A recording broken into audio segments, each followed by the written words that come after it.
Ready? Mm-hmm. Alrighty. Welcome to Broom Talk, the podcast where witches, healers, and magic makers gather to share their journeys, their magic, and their truths. I'm your host, Priestess Mellisa of Enchanted Dragonfly, inviting you to take a seat at the broom circle because the real magic is in the stories we tell. So let's stir the cauldron and speak the spell. So I have another magical being with me today. So tell us your name and your business name. My name is Valerie WildOwl, and my business is WildOwl Metaphysical Services. Nice. And could you tell us a little bit about what you do? Okay, so I do a lot of different things. I was listing them all. Let's see. Nice. I do tarot and oracle card readings, and I do animal communication. I also am a licensed massage therapist and a reflexologist, and let's see, I'm a certified hypnotherapist, and a Sui Reiki master teacher, and I just recently became a Kundalini Reiki practitioner, just first degree. Nice. So congratulations. Thanks. Let's see.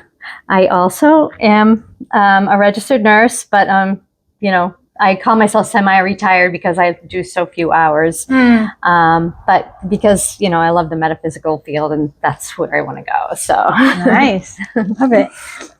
And where are you located? So I do most of my readings out of A Touch of Magic in Uxbridge. But I also do readings at vendor fairs and let's see. I have an office where I do most of the healing type work. Well, I sublet, and that's in Franklin. And so I've done readings there as well, though. And I also do readings online, and so Nice. I kind of all over the place. All over the place. Yes, it's nice to have some options, right? Yeah. And how did you start doing what you do? All right, so. Back in the 80s, I was, well, first of all, my father passed away when I was 12. And then I had a marriage in my early 20s, and that husband died in a tragic accident. So after these things, I kind of was doing a lot of soul searching. I was brought up Catholic, and it just wasn't working for me anymore. So I went to, first I went to a Unitarian Universalist church, and I got a lot out of that, but I also went to a spiritualist church, and mostly because they also deal with, they have mediums during the services, and I really wanted, to find out more about the other side, with these deaths in my family.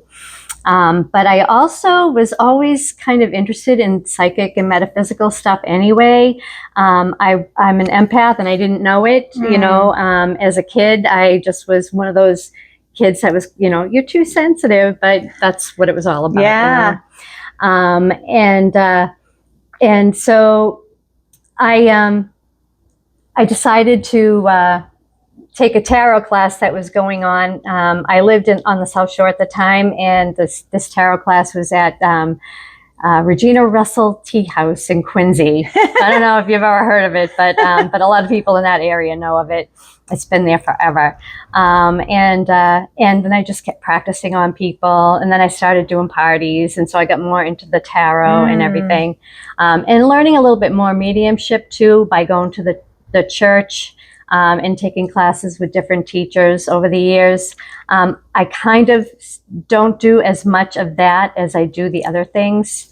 And then, when I was going through all of the soul searching in my mid to late 20s, I got my first massage. And that was like, oh, I could do this for a living, So I went to massage school, and so I was kind of building up all these different things over the years. And then I, learned Reiki. And these are over decades, I'm like, this is a long journey. And then somewhere in there, I went to nursing school too. And then, and became a Reiki master. Let's see. Then, probably in my late 50s, I heard about animal communication class that was going on at Women of Wisdom in Easton.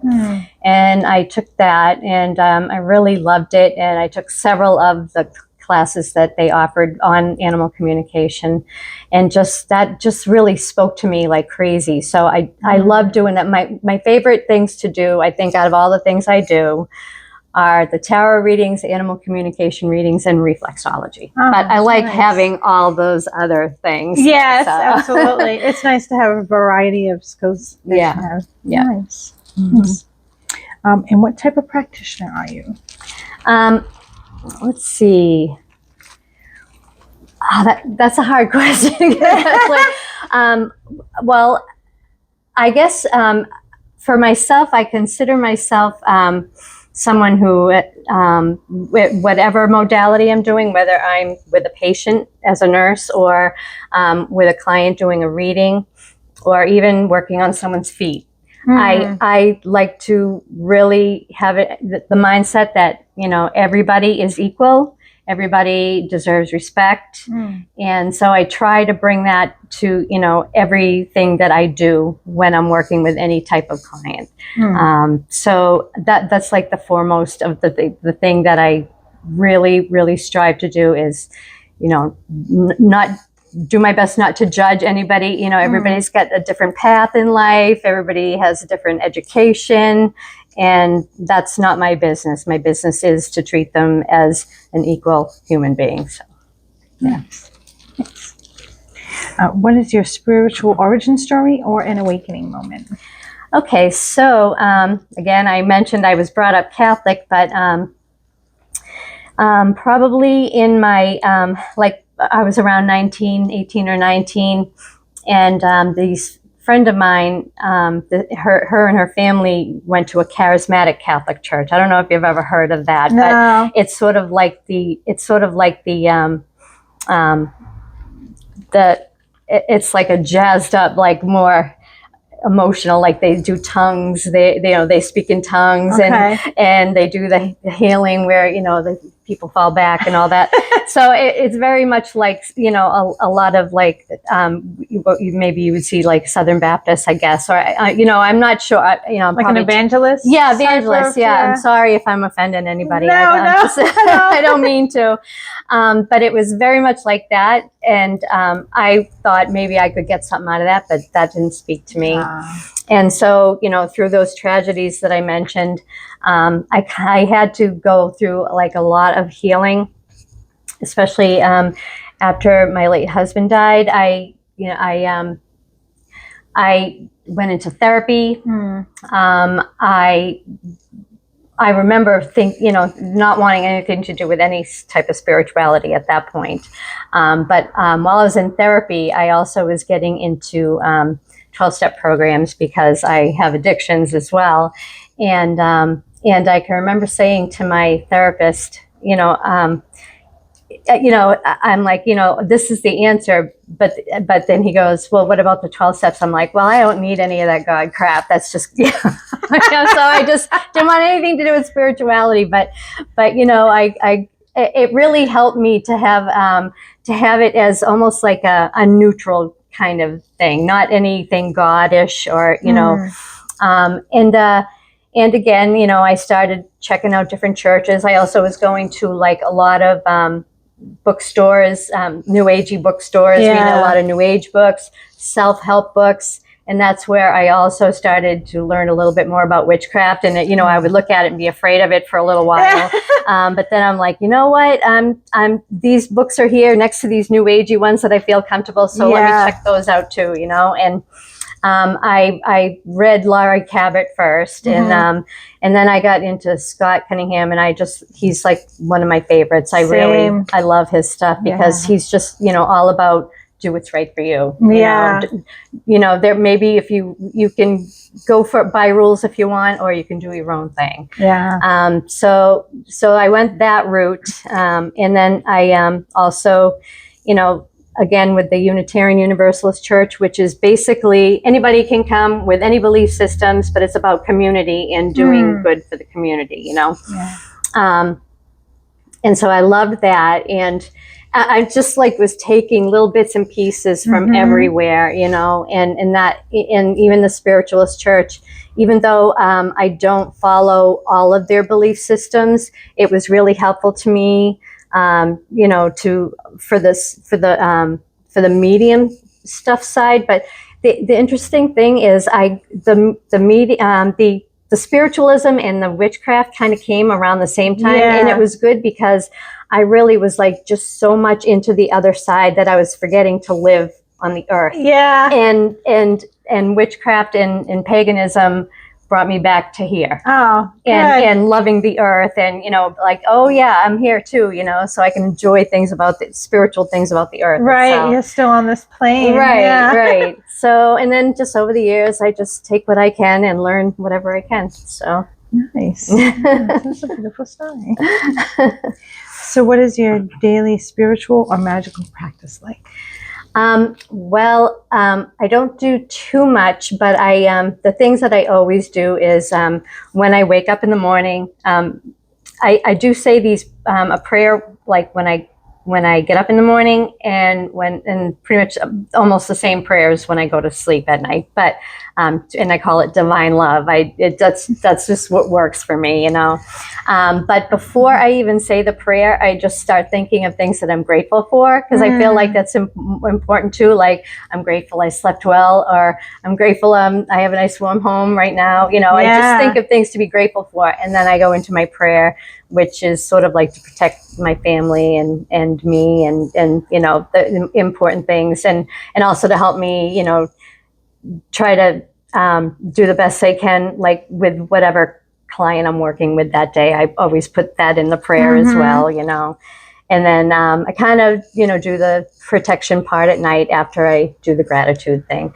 But sometimes in there, I'll do a little other thing, like I'm trying to get more into walking, you know, and journaling. Like, journaling always helps, especially if I feel like I'm in crisis mode.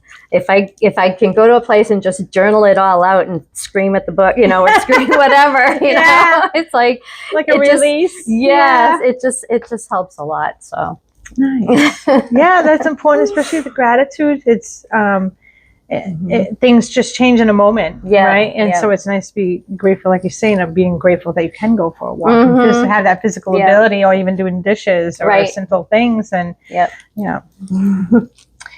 who or what inspires your path the most? Well, it's interesting because the other things I've been listening to or learning about over the years are people who have near-death experiences. Yeah. So I listen to so many of the stories, and there are a few that I listen to all the time, and their stories. These are the ones, especially, that like walk their talk, you know, about what they've learned on the other side, and so they inspire me in a lot of ways. But I also need to be inspired by people who haven't had something so big happen to them, because I need someone to feel like I can relate to. Yeah. So I like, again, Scott Cunningham. I liked his philosophy of living. And so he was inspirational, and just being himself. You know, I've watched interviews of him being on like Phil Donahue and stuff like that way back when. I'm like, oh my God, good for you. You know, and that was back way. I know. Right? Yeah. And Selena Fox, I love her whole attitude about everything. She's awesome. That's awesome. Yeah. Nice. Yeah. I grew up with Scott Cunningham too, just learning, and he was a great teacher. He had this awesome ability to teach you how to do the things he was talking about. Right. What was the biggest challenge you faced on your journey, and how did you overcome it? I would say the biggest, and I'm still overcoming it on a daily basis, is self-confidence, or the lack thereof. But it has been growing slowly but surely. You know, the things that I work on a daily basis are, you know, not comparing myself to other people. Everybody's got their own path and their own way of doing things, because I can get so caught up in saying, well, how come my story is not like that one? Or how come that didn't happen to me? You know, and I'm like, wait a minute, and one of the things that helps me is to be like, oh, I'm the one who gets to be Valerie. Yeah. You know, to have the attitude, I'm the one who gets to be Valerie, even whatever that is for anybody. But for me, it's just one of the things that turns it all around and saying, and that also doesn't mean that I'm better than anybody. It just means that, you know, I get to be on this path. They get to be on that path. Yeah. They get to be on that path. Yeah. So, and it's an ongoing thing. It really is. One of the things I did back in the summer of right before the summer of 22 is I went on a mushroom medicine retreat. Interesting. Nice. And that was like the first time I ever did anything along those lines. I never did anything hallucinogenic in my life until that. And I was really scared, but you know, the doses were really, really, you know, manageable, you know, and the person who was in charge really knew how scared I was anyway, and she took care of me. She was good. Nice. But one of the things I got out of that was self-forgiveness. So, you Isn't know, that something? yeah. It just was like so amazing how much self-forgiveness is important in a person healing. Mm-hmm. Absolutely. So. Yeah. Otherwise it can just like really bring you down. Yep. Yeah. What tools, methods, or spirits guide your work? Okay. I was trying to think of all these things when I was looking at all the other interviews. Well, the first thing is I love working with the, when I'm working, you know, in the metaphysical field.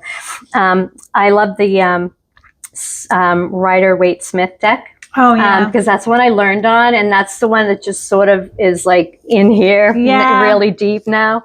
But I also have like tons of different oracle decks, and I switch them out every once in a while. And sometimes I'll just take like 3 or 4 with me when I'm going to do readings. And if somebody has a specific question, I just go to which one feels right. Yeah. And it always works. I always get an answer.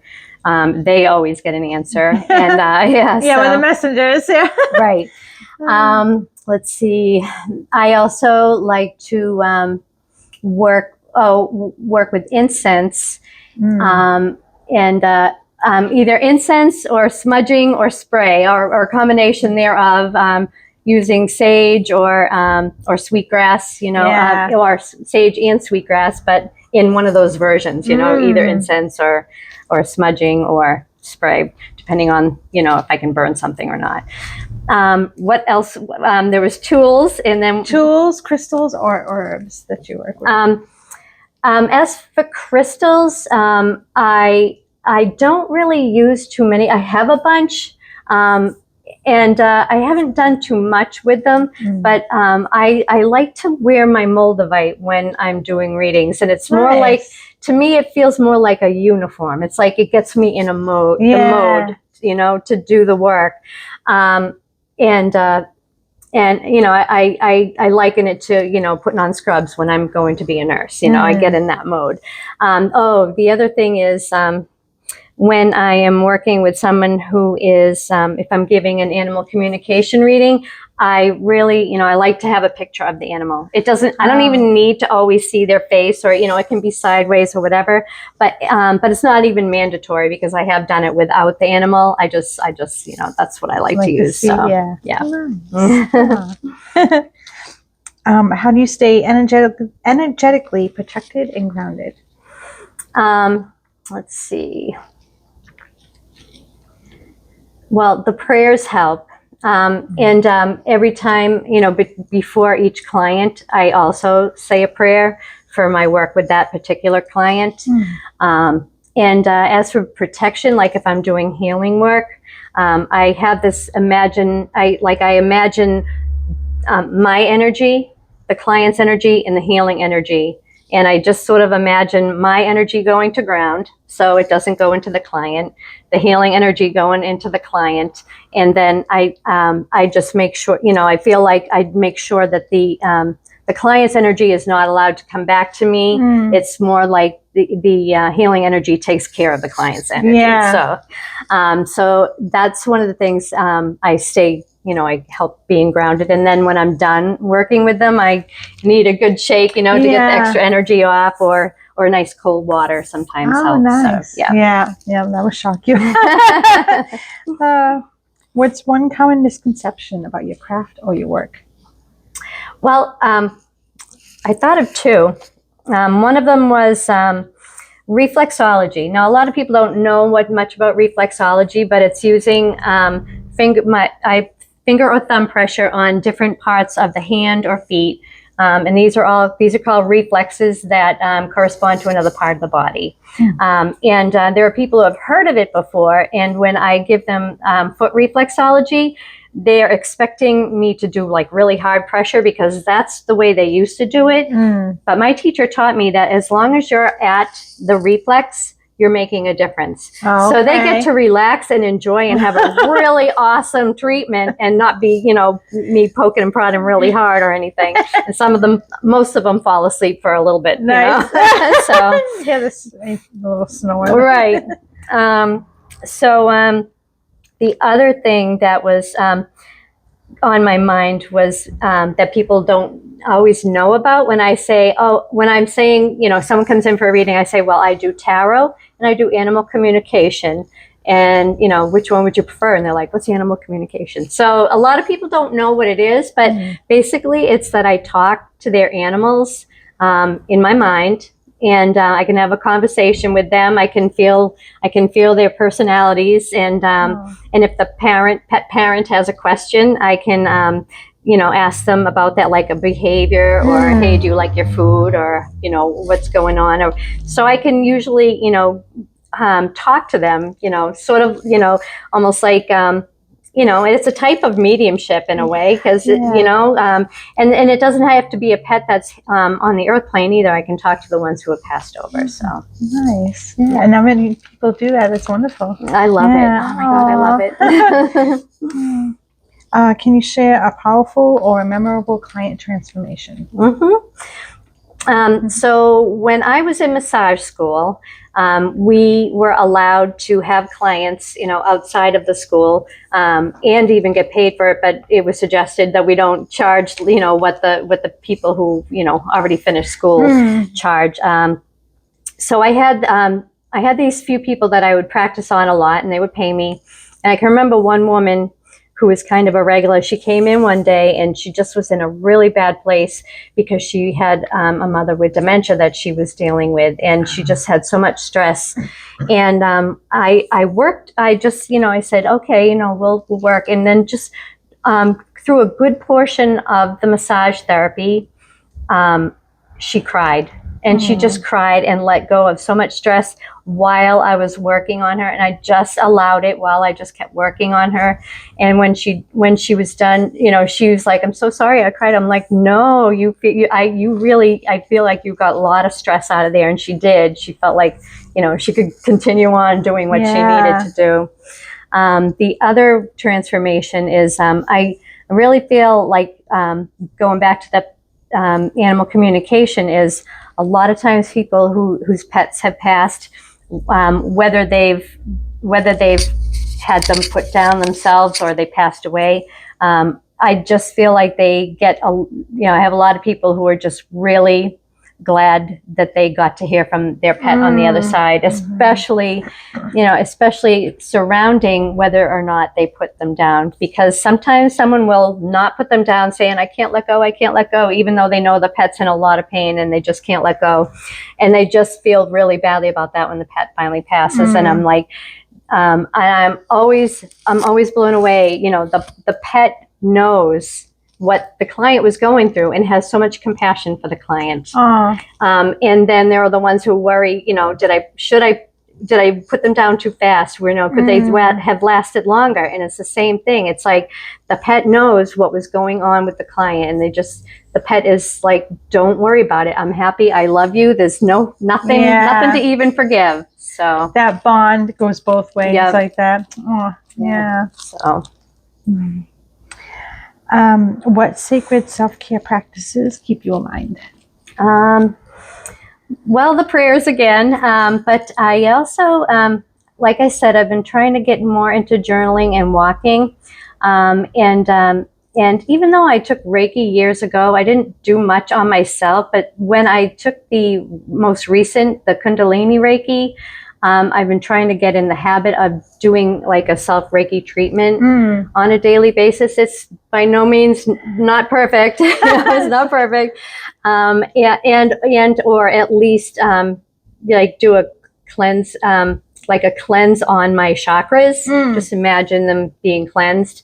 So those kind of things are, when I remember to do them, are very helpful. So yeah, for sure. What does success look like to you as a spiritual business owner? Well, it used to look like something like this, but the older I get, the more I realize, and I commend you. I commend you for your energy, really, because I just don't think I would have the energy to do all of this. It's a lot. Yes, I used to think, a brick and mortar place where I sell things and I have reading clients and I can do massage in the back room or whatever, and have all these ideas of, and I was like, for me to even make money, I would have to be going 24/7. For me, that's and you're probably always thinking about work, and again, some people can do it and they do it perfectly. And I know for me, I have so much ADD and I just get, my mind goes all over the place, that I think I've learned over the years that for me, I can only do so much. And so I'm happy if I can get to, work with somebody that I'm helping and make a little bit coming back in to help me out. And I'm also happy, and this is happening more lately now that I've finally feel like I have two places where I can do my stuff and I don't have to worry about paying rent and fixing things or whatever, is word of mouth. If I get word of mouth clients, bringing me more clients, I feel, really happy about that. So I do still have to do my nursing as supplemental. So I know that that's always coming in, but these days I'm okay with it because it's like a nice kind of even spread. Yeah, you're balanced right now. Yeah. Nice. So. Nice. Do you follow the moon, astrology, or seasonal cycles in your work? I do follow the moon because I love the moon, and I was born under the sign of Cancer, and I take it seriously. Yeah. So I mean, I talk to the moon, and I'm like, you look beautiful tonight, that kind of thing. Look at you, glorious bastard. So, or saying thank you for showing up, And I follow the cycles because I always know, okay, when do I get to see the brand new, waxing crescent, and I am always looking for it as soon as a new moon is over and done with, and I'm like so annoyed when there's a cloudy day. I'm like, I'm gonna have to wait a few more days before I get to see it. It's gonna be so big by then, So and I have done some lunar rituals, so I do follow it for that. But for the most part, I just love the moon. I've just always loved it, even way back when I was a kid. So the moon and what? The seasons, right? Seasons or astrology? I do follow the seasons when it comes to like the pagan, days, Sabbats, and I do like just little rituals at home. It doesn't even have to be a big thing. Like I have different flags that I put up on my front door. I use them like curtains on my front door, but I'll change them out for whatever season happens. Yeah. So, or sometimes I'll do a little bit more, especially Samhain. I always do something on Samhain. And astrology is, I really am interested in astrology. I took Leslie Cape. I saw your interview with her. I took her classes, and she does a great job at explaining things, stuff I never would have gotten on my own, So I like having the knowledge there, but I don't always follow every everything that's going on all the time. And I've always loved astronomy as well. So even if I'm just looking at the stars and saying, I know what that is, that's that, and that's that, and not for any meaning, but just for the beauty of it, you know? So those are the answers. For the most part, I just follow the moon and the sun, but I do follow a little bit of the astrology. Nice. What's something you wish more people knew about energy work, divination, rituals, what have you? Well, I consider myself, I don't consider myself a healer. I like to tell that to people. I'm like, I am the healing facilitator. So when it comes to energy work, I like to tell people, you know, even on my website, I say I consider myself a healing facilitator, because actually the person that the energy is going into, it's up to them to do what they need to do with the energy. It's whether they accept it or whether they're afraid of it or what, you know, whatever is going on with them. And they also need to do whatever work they need to do toward healing themselves. I do, as for divination, it's interesting because I kind of go back and forth with different, not belief systems, but just ways of looking at it. I really do, you know, I do ask for help from I just call them my divine intuition guides. I just say, you know, I say that in my prayer. I do have one main one I call James. He just showed up at one point, but he's sort of like, you know, the one I talk to, but they're all there. That's awesome. And let's see. And then, you know, I've also, I also look at divination and from different points of view too. Like when I am teaching an animal communication class, I do this meditation. I kind of got the idea from Tina Zion, who's a medical intuitive, but I have them imagine, you know, that knowledge is just floating around in the ether all around us, and that and they don't even have to reach for it. They can just imagine the answer that they're looking for just floating right into their third eye, even if it's like they're inhaling and it just goes right in or something, you know. So nice. So there are just so many different ways of looking at divination, and it helps to also listen to near-death experiencers, especially the ones who have seen things like the Akashic records or the building of knowledge. They call it different things, but it's kind of like the, you know, so there's so many different ways of looking at it. But I forget what else was part of the question. So it was energy and divination and energy work. If you wanted somebody to know something about rituals, or anything else. If I wanted to anyone to know about rituals, I would actually say, you know, read Scott Cunningham. Yeah, you know, he's the first one I would, you know, point to, but. I would say, you know, go to different teachers, check out different ideas, and, you know, do what feels right for you. So, yep, absolutely. And work from your own self. Make up your own rituals. Yeah, you know? absolutely. Yeah. Be creative, like as creative as possible. Yep. Absolutely. Good advice. If you could give one piece of advice to somebody just starting their path, what would it be? The same thing is, you know, get as much knowledge as you can from different places, but, you know, work with what feels right to you. Now, if they were looking for, you know, for what, especially like for the spiritual path, you know, listen to different teachers, read different books. But if somebody ever says to them, "This is the right way," or this is the only correct way. Right. Run the other way. Yeah. You know, just run away. Just, you know, there's so many people out there that want to raise themselves above everybody else, and that's I left Catholicism for that reason. Yeah. No offense, sorry guys. Yeah, it works for some people, but just not for me.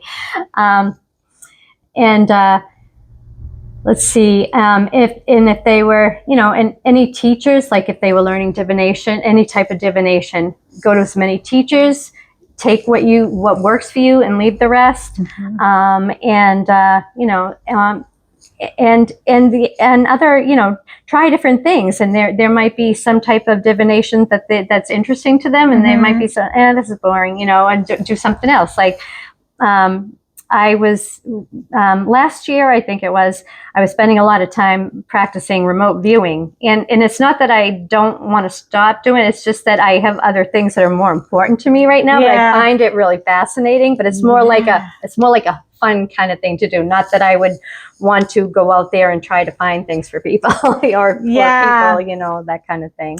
Yeah, remote viewing is pretty. Yeah, it's not only kind of invasive, but it's like it's really, you really gotta concentrate. Right. Yeah. So, what magic are you currently brewing in regards to events you're doing, classes you're doing, what have you? Okay, so once a month I hold a reflexology clinic in Franklin.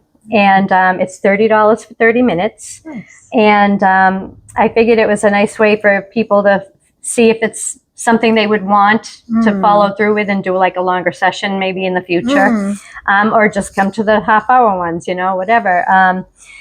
So that I really like doing. And let's see, I am also going to be doing 2 things next month in Uxbridge. One of them is a self-forgiveness meditation, because of the self-forgiveness thing. I just find it so important. That's why I actually made a meditation for it. Nice. You know? So I'm going to be holding that. And the other thing I'm doing next month is working with somebody I worked with recently. Her name is Miss Holly. She goes by Miss Holly. She does oracle, pendulum, and medium readings. And when we worked together before, we did a hello from heaven, where I would, you know, speak to the animals and she would speak to the people for the customers. And this time we're going to do healing mind, body, and spirit, where she does a healing oriented reading, and I will have my massage chair and do hands-on healing type stuff on the clients. So that's a nice combination. Yeah. Nice. So awesome. Looking forward to those. Yeah. Now I have one question. Okay. So what is your sun, moon, and rising sign, if you know that? Okay, my sun is Cancer, my moon is Gemini, and my rising is Aries. Nice. Yep. Spicy. It's interesting for sure. Yeah, that's awesome. Do you have a favorite crystal or herb or tool that you always work with? Well, I do. Like I mentioned, I love wearing my moldavite. It's interesting because I've never felt vibrations or anything like that, and I would hold it and like, okay, I'm holding a rock. You know, I just I just didn't get anything. And I know some people are super sensitive with that stuff, but it wasn't for me. But the first time I ever held moldavite, I could feel the vibration. I was like, whoa. Nice. And there was only one other, shungite is the only other one that I've held that I've felt the vibration from. But ever since that with the moldavite, I'm like, you know, it just really spoke to me, and it's green, which is a healing color. Meteorite too. Yeah. Maybe that's why. Yep. I'm a space cadet. You need a little celestial magic. Yeah. So I love having that. And what else? It was either a tool, a crystal, or herb that you like to work with. It just incense, or you know, anything that's cleansing along the incense, smudging, or spray line. I know. When I was thinking of this question earlier today, I wanted to mention, because not only because I'm a nurse, but since COVID. This is my choice, and this is not saying anybody else has to do this. If I'm doing reading with cards, I have my client put hand sanitizer on, because we all touch the cards. Yeah, and the majority of them are like, I love that idea. Yeah, they're happy to do it. And I have the spray kind, so it's not the gooey. You know, because I used to have the gooey kind, and people would be like, you know, trying to rub it out while we're waiting, for, you know, and they need to do the cards, but the spray seems to dry faster. So that is another important tool in my repertoire. Yeah, because I mean, what are you going to do? Sit there and wipe 78 cards if you're doing a trial reading? Right. That's a good idea. Nice. What's your magical nickname or an archetype that you resonate with? Okay, so turquoise witch. way back in, I don't know, way back when, probably like around 2000-ish, I was going over different names because even way back then I was like, I'd love to have a more brick and mortar place, even way back then. But I loved turquoise. I loved the color, and I loved the actual stone. And I'm like, I was trying to think of a name of a store, and I'm like, oh, what about, and red at the time was my favorite color at the time, so I said Red Witch, but I said it sounds so, I don't know, it just doesn't sound, it sounds too negative. Not that red's a negative color, right, but just, well, and then my husband goes, well, what about Turquoise Witch? And I'm like, oh, okay. So he's kind of the one who came up with the idea, but I kind of was like, it just so resonated with me. And so ever since then, for a while, my business was called Turquoise Witch Metaphysical. Then I just changed it to WildOwl Metaphysical, but I still use Turquoise Witch when I make things, and I just put that name, on things that I sell. I'm doing less and less of that, though. And the other things about turquoise that I feel are important are it's green and blue.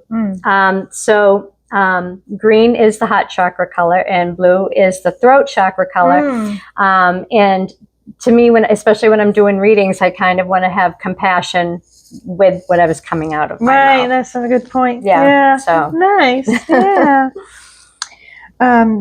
Tea or tincture? Tea. Tarot or runes? Tarot. Cauldron or candle? Both equally. Nice. Yeah. Put the candle on the cauldron. Yeah. That's awesome. If your spirit guide had a voice, what would it sound like? Well, sometimes I do hear like a soft, gentle male voice. And that's either James or my guardian angel. I kind of think it's one or the other, James, my intuition guide that I was mentioning. And then sometimes it's like my voice, but almost like a gentler or more etheric version. And I feel like that's my higher self talking to me. So those are the voices I get. And sometimes I do feel like I get knowings from my father, not really a voice, but just like knowings. Yeah. So. Excuse me. Do you have any pets? Not at this time. I miss them, but we look forward to the future when we get more. So, yeah. That's okay. So those were all the questions I had for you. Was there anything else you wanted to talk about? Just be you. Just be you, do you, and don't be afraid what other people think. I don't. Right? Absolutely. So, nice. And thank you. You're welcome. Absolutely. I'm going to put a description, a link for them to find you in the description. Okay. Do you want that to be a Facebook page? Or it can be my website. That's fine. Website. All right. So go check her out. Go check out her classes and get a reading. And they're pretty good. I've had readings from her before. Thank you. And as always, come check us out at Enchanted Dragonfly at 99 Church Street, Whitinsville, Massachusetts. We are a metaphysical shop. And follow this channel, subscribe to the channel, like the episode, help us get the word out, and bless be. Love you all. Bye, guys.